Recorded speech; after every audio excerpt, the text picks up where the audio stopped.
শুধুমাত্র জনপ্রশাসনের বিরুদ্ধে কথা বললে হবে না, তাদেরকে নিয়ে কিভাবে একটি সাম্যতার ভিত্তিতে এই সংস্কারগুলো করা যায়, তারাও যাতে অসন্তুষ্ট না হয়, আমরাও যাতে অসন্তুষ্ট না হই, সবাই মিলে যাতে সবাই সবার জায়গায় খুশি থাকে, সেই বিষয়ে সরকারকে অবশ্যই আপনারা যে প্রস্তাবনাগুলো দিয়েছেন, যেটি আপনাদের কথা শুনে মনে হলো যে সরকার গুরুত্ব দিচ্ছে না, আমরা ইনশাআল্লাহ আপনাদের জায়গা থেকে আমাদের জায়গা থেকে আপনাদের পক্ষে আপনাদের সমর্থনে কথা বলবো এবং আশা করি সরকার এই যে জনপ্রশাসন সংস্কার কমিশন যে প্রতিবেদন দিয়েছে, বিশেষ করে যে আপনার প্রাদেশিক শাসন ব্যবস্থা, বাংলাদেশের বাস্তবতা এটা সম্ভবপর নয়।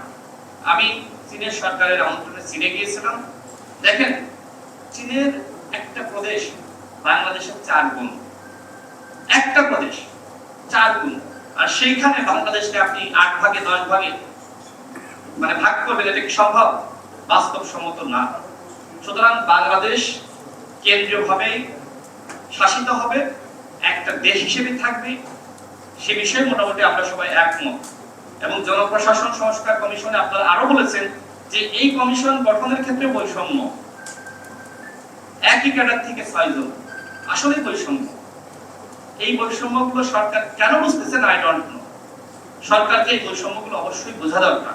আজকের এই সেমিনার থেকে সরকারের প্রতি আহ্বান করছি যে আজকে এই 25টি ক্যাডারের যারা এখানে এসেছেন, যে বক্তব্যগুলো রেখেছেন, আশা করি আপনাদের কাছে পৌঁছে যাবে।